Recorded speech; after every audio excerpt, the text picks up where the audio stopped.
Hello guys, back to today's episode. അപ്പോൾ നമ്മുടെ ഹോട്ടലിൽ എത്തിയിട്ടുള്ള ഫസ്റ്റ് വ്യൂ ആണ് ഇട്ടത്. നിങ്ങൾക്കറിയാലോ, ഞാൻ ലക്ഷദ്വീപ് എത്തിയത് മുതൽ ഓവർ എക്സൈറ്റ്മെൻറ്റ് മൂത്ത് അങ്ങനെ ഓടിച്ചാടി നടക്കുമായിരുന്നേ. ഇതാ അപ്പോൾ പോയേനെ, ജസ്റ്റ് മിസ്. സത്യം പറഞ്ഞത് എൻ്റെ ഡ്രീമിലെ പോലെയായിരുന്നു കേട്ടോ. കടലിലൊരു ഊഞ്ഞാലിലൊക്കെ ഇരുന്ന് അങ്ങനെ ആടി. അപ്പോഴേക്കും നമുക്ക് വെൽക്കം ഡ്രിങ്ക് ആയിട്ട് എൻ്റെ കോക്കനട്ട് വന്നു കേട്ടോ. നമ്മൾ താമസിച്ച വൈറ്റ് സാൻഡ് റിസോർട്ടിലാണ്. ആൻഡ് ബൈ ദ വേ, ഇതൊരു പ്രൊമോഷണൽ വീഡിയോ അല്ല. നമ്മളങ്ങനെ ലക്ഷദ്വീപിലെത്തി. മോദി വരുമ്പോ വരണമെന്നായിരുന്നു ആഗ്രഹം. എന്നാലും ഹാപ്പി അല്ലേ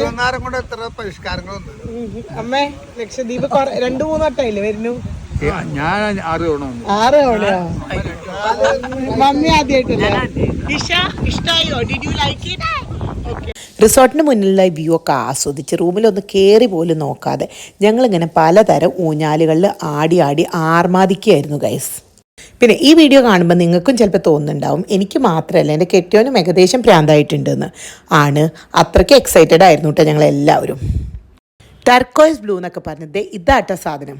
അല്ല, നമ്മുടെ നാട്ടിലെ ചാവക്കാടും കൊച്ചി കടപ്പുറത്തൊന്നും ഈ ഒരു ബ്ലൂ ഒന്നും കിട്ടില്ല കേട്ടോ. ഇവിടുത്തെ ഈ ഊഞ്ഞാല് സെറ്റപ്പൊക്കെ കണ്ടപ്പോൾ ഞാൻ ഭയങ്കര ഹാപ്പിയായി. ഞാൻ വിചാരിച്ചു ഇവിടുത്തെ മാത്രം പ്രത്യേകതയാണ്. പക്ഷെ അതങ്ങനെയല്ല. ലക്ഷദ്വീപിൽ പല ഭാഗത്തും ഇങ്ങനെ ഒരുപാട് സ്വിങ്സ് ഒക്കെ ഉണ്ട്. അത് പിന്നെ കാണിച്ചു തരാം കേട്ടോ.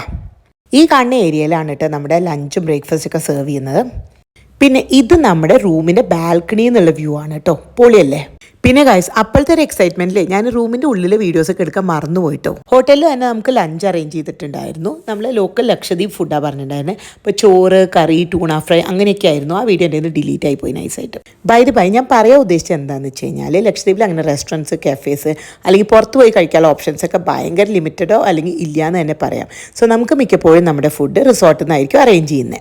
ഇനിയിപ്പോൾ നമ്മുടെ ഒരു ദിവസത്തെ ട്രിപ്പ് അൺഇൻഹാബിറ്റഡ് ഐലൻഡ്സിലാണെങ്കിൽ ഇവിടുന്ന് പാക്ക് ചെയ്ത് കൊണ്ടുപോവാണ്. അത് നമ്മുടെ ടൂർ ഓപ്പറേറ്റർ അറേഞ്ച് ചെയ്യും കേട്ടോ.